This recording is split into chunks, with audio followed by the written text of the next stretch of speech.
안녕하세요. 이 영상에서는 수전 선택의 사진에 관하여 전체적인 내용에 대해 간략히 살펴보려고 해요.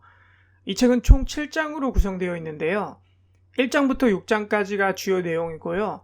마지막 7장은 수전 선택이 수집해서 편집한 사진에 관한 인용구가 수록되어 있어요. 각 장별 핵심 내용은 별도 동영상에서 각각 정리해 놓았으니까 이 영상 후에 시청해 주시면 책을 이해하시는 데 도움이 되실 거예요. 이 영상에선 책의 전반적인 내용에 대해서 살펴볼 건데요.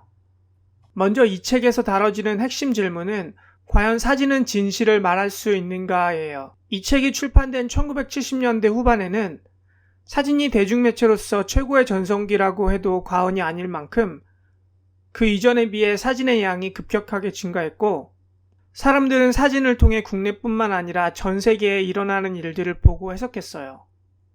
그래서 일부 사람들은 그 이전의 글이나 그림 등 다른 미디어를 통해서 알 수 없었던 것들을 사진을 통해서 알 수 있을 거라 생각을 하면서 사진이 어떤 대상을 알게 하고 이해하는 데 큰 도움이 되는 매체라고 여겼어요. 이러한 경향에 대해 수전 선택은 이 책을 통해 의문을 제기하고 있는 것이에요. 1장 플라톤의 동굴에서에서는 사진의 발명과 확산이 우리의 인식과 생활에 어떠한 변화를 가져왔는지에 대해서 말하고 있어요. 특히 우리가 사진에 중독돼서 실제보다 오히려 사진을 더 믿는 경향이 생길 정도로 주객이 전도되는 상황이 벌어졌다고 말하면서 사진에는 공격적인 성향이 있고 또 어떤 대상을 사진으로 찍으면 마치 그것을 소유한 것 같은 착각을 하는 등 사진이 대중매체로서 뿐만 아니라 예술로서 자리를 잡은 상황에서 과연 사진은 무엇을 할 수 있는가에 대한 의문을 제기하는 장이에요. 2장 미국 사진을 통해서 본 아무란에서는 미국 사진의 흐름의 일부를 간략히 살펴봄으로써 사진의 특성과 발달 과정을 살펴보고 있어요.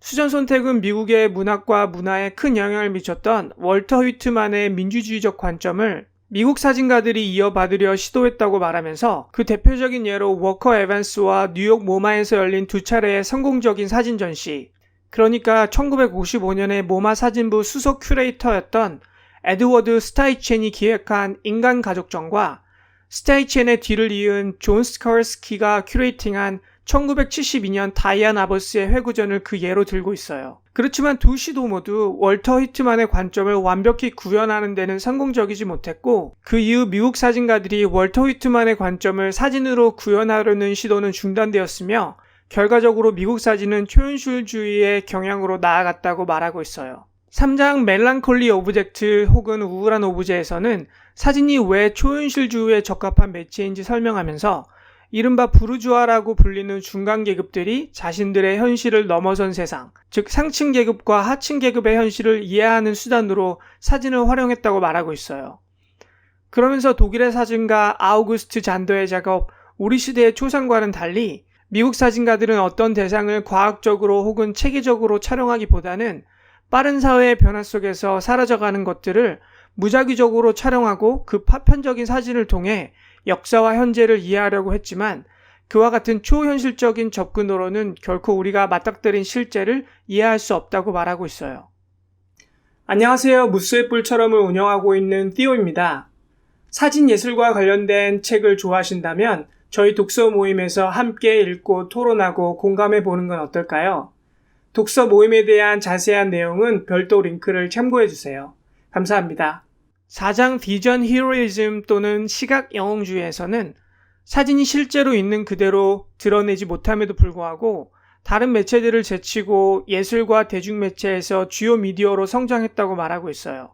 그러면서 사진은 모든 것을 동등한 시각으로 바라보게 하고 미화시키는 특징이 있기 때문에 우리가 살고 있는 세상의 사건과 대상을 오로지 사진을 통해 감상할 만한 대상으로만 바라보거나 혹은 소유하고 소비할 대상으로만 바라보게 되었다는 내용이에요. 특히나 사진은 비극적인 사건까지 아름답게 보이게 만들고 대상화시키기 때문에 우리의 감성을 메마르게 했다고 말하고 있어요. 5장 사진적 복음 전도사 혹은 사진의 복음에서는 사진이 지식으로서의 사진에서 사진으로서의 사진, 즉 아무런 가치 판단 없이 바라보기 위한 사진으로 발전되면서 반지성주의적 성향이 더 강해졌다고 말하고 있어요.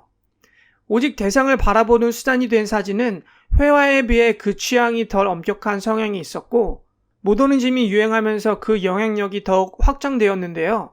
예술로 치부되지 않던 과거와는 달리 예술의 중요한 부분으로 인정받게 되었을 뿐만 아니라 현대 예술에 지대한 영향을 미치면서 앞서 언급된 사진의 특성을 다른 예술 매체에 마치 복음을 전도하듯이 전파시키고 있다고 말하고 있어요. 7장이 인형구를 모아놓은 장이기 때문에 내용적으로는 6장이 마지막 장이라고 할 수 있는데요.